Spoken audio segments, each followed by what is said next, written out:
여러분 반갑습니다. 2022년 DIP에 대해 설명해 드리겠습니다. DIP는 Deeper Inquiry Fair의 줄임말이에요. 세음학교 심화탐구대회인데 국어과에 연극제가 있다면 탐구교과에는 심화탐구대회 DIP가 있습니다. 1마당 연극제를 하고 2마당에 DIP를 하면서 여러분 1학기를 마무리하게 될 거고요. 그 탐구 활동 기간은 3주간 이제 진행이 되는데 6월 20일부터 7월 9일까지 진행이 되고 7월 9일이 토요일인데 이날이 학술제예요. 학술제가 마지막으로 1학기가 마무리가 되는 거고 이제 방학을 맞이하게 될 것입니다. 이때 여러분이 연구한 결과물이 전시가 되어 있고 그 전시물 앞에서 여러분의 연구 결과를 많은 사람들하고 나누게 될 것입니다. 다음의 말로 여러분을 초청하고 싶은데요. 사랑하는 세음인 여러분, 여러분을 위한 특별한 배움 심화탐구대회 4번째 시즌이 되었습니다. 작년에 이어 올해도 여러분의 참신한 아이디어와 창의력이 드러날 수 있기를 기대해 봅니다. 여러분도 알다시피 인간은 주어진 환경에 적응하기도 했지만 새로운 것을 만들면서 문화를 형성해 왔습니다. 우리가 하나님의 형상대로 창조되었기 때문에 우리는 창조적 어떤 성향이 있거든요. 자, 뜨거운 여름 3주간의 탐구 활동을 통해 공동체의 필요에 주목하고 작은 도움을 위한 문제 해결 과정에 도전해 봅시다. 아마 이제 8학년, 9학년은 잘 알 텐데 우리가 그냥 단순히 좋아하는 주제를 정해서 그거를 3주간 이제 조사해 보고 이렇게 뭘 베끼듯이 어떤 결과를 내고 이런 것이 아니고요. 실제 우리 주변의 문제점, 해결이 필요한 거를 가져와서 그 문제를 갖고 해결책을 마련해 보는 시간이에요. 그래서 그동안도 굉장히 참신한 어떤 연구 활동들이 진행되어 왔었고요. 자, 3주간 진행이 되고요. 7월 5일, 6일, 7일, 8일 집중 배움이 진행이 되고 그 다음에 7월 9일 날 탐구대회, 이날이 발표 당일이죠. 그래서 발표가 진행이 될 예정입니다. 자, 기도문이에요. 자꾸 이렇게 제가 읽는 이유는 이게 어떤 활동인지 이해하시라고 제가 읽어드리는 겁니다. 살아계신 하나님, 하나님의 영광을 위하여 살아가게 하소서. 삶의 다양한 문제를 지혜롭게 바라보고 공동체를 위한 해결책을 마련하여 남을 돕는 일에 쓰임받게 하소서. 이를 위한 3주간의 도전을 잘 감당할 수 있도록 도와주시옵소서. 매 순간 성실함과 책임감을 갖고 임하게 하소서. 예수님의 이름으로 기도드립니다. 아멘. 갑자기 이제 드는 생각인데 예전에 2년 전에 이런 주제가 있었어요. 치킨 한 마리를 시키면 치킨이 다 제대로 오는가, 이제 이것에 이제 주목한 어떤 연구가 있었는데 실제로 치킨을 먹고 뼈를 맞춰본 거야. 그랬더니 한 마리가 다 안 온 거죠.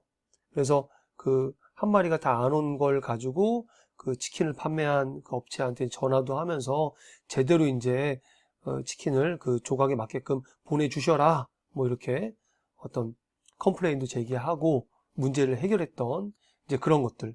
그게 일상의 문제, 또 누군가한테 도움이 되는 것, 그런 컴플레인을 통해서 그 업체, 그 치킨을 판매한 업체는 앞으로 좀 성실하게 이제 치킨을 튀겨가지고 이제 공급할 거 아니에요? 뭐 그런 것들 굉장히 참신했다, 이런 생각이 듭니다.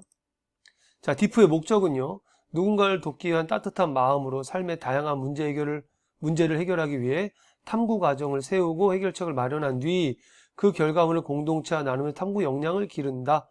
그죠? 실질적인 거. 그냥 구박사한테 물어가지고 그냥 대충 베껴 쓰는 거. 이런 거 아니죠. 실제 주변을 한번 살펴보라는 거야. 물론 저희가 10가지의 큰 주제를 제시할 겁니다. 그 주제 아래에 그 주제와 관련된 우리 일상의 문제를 찾아내서 그 문제를 해결해 보자는 거죠.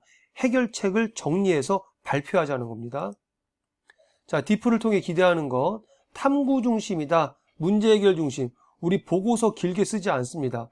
여러분이 실제로 탐구한 것들을 큰 포스터, 전시 포스터, 그거 하나 만들 거고요.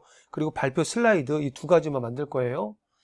자, 변화가 필요한 것에 주목, 탐구 문제 선정하자. 우리 주변에 실제로 어떤 문제가 있는지, 또 어떻게 해결하면 좋을지, 이제 실질적인 탐구 문제를 정해보자라는 거고, 이 과정이 공동체의 불편함을 해소하는 과정이다. 또한 이 모든 과정이 문화 명령을 이행하는 것이다. 여러분 한번 읽어보겠습니다. 하나님이 그들에게 복을 주시며 하나님이 그들에게 이르시되 생육하고 번성하여 땅에 충만하라. 땅을 정복하라. 바다의 물고기와 하늘의 새와 땅에 움직이는 모든 생물을 다스리라 하시니라. 이게 문화 명령이에요. 하나님이 우리에게 복을 주시고 우리를 축복하시고 우리에게 지혜를 주신 다음에 세상 만물을 맡기신 거야. 그 우리가 세상 만물을 제멋대로 막 우리가 그 위에 군림해가지고 막 훼손하는 것이 아니라 잘 그걸 유지하고 보존하고 더욱더 풍성하게 만들어야 되는 거죠. 우리한테는 그런 책임이 있어요. 마찬가지로 이 주변에 문제점이 있다면 그냥 넘어가는 것이 아니라 그 문제점을 나의 문제로 알고 해결하기 위해서 우리가 이러한 시간들을 갖는 겁니다. 아시겠죠? 네, 그래서 이 문화명령에 아주 충실하게 이 문화명령을 잘 수행했던 제가 두 사람을 소개하려고 하는데, 한 사람은 현대화학의 창시자인 로버트 보일이에요. 네, 로버트 보일은 뉴턴과 동시대에 살았고요. 천재죠, 사실. 이 기체의 부피와 압력에 대해서 이제 보일의 법칙이라는 이 법칙도 이제 제시를 했는데, 이 사람은요, 이렇게 한 게 단순히 머리가 좋아서가 아니야. 이 문화명령, 그러니까 하나님을 신실하게 믿은 크리스찬이죠. 크리스찬으로서, 그리스도인으로서 그 문화명령에 충실하게 반응한 사람입니다. 보일은 헌신적인 그리스도인이었으며 하나님께 영광을 돌리기 위하여, 하나님께 영광을 돌리기 위해서 이 모든 활동을 한 겁니다. 그래서 이렇게 이제 고백을 하죠. 자연을 창조하신 분께 영광 돌리기를 잊지 말라. 항상 하나님께 영광을 돌리고자 하는 그것이 이제 동력이 되어서 이런 그 활동들, 이 피조세계의 어떤 법칙을 발견해내는 이런 활동을 한 것이죠.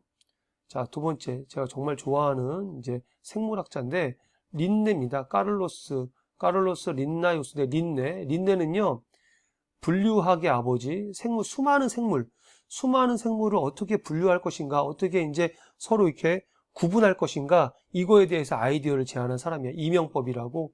우리가 호모 사피엔스, 뭐죠? 호모가 속명이고 사피엔스가 종명이야. 속명과 종명, 이렇게 호모 사피엔스, 호모 에렉투스, 이런 식으로 생물을 분류하는 기준을 이 사람이 제시한 거야.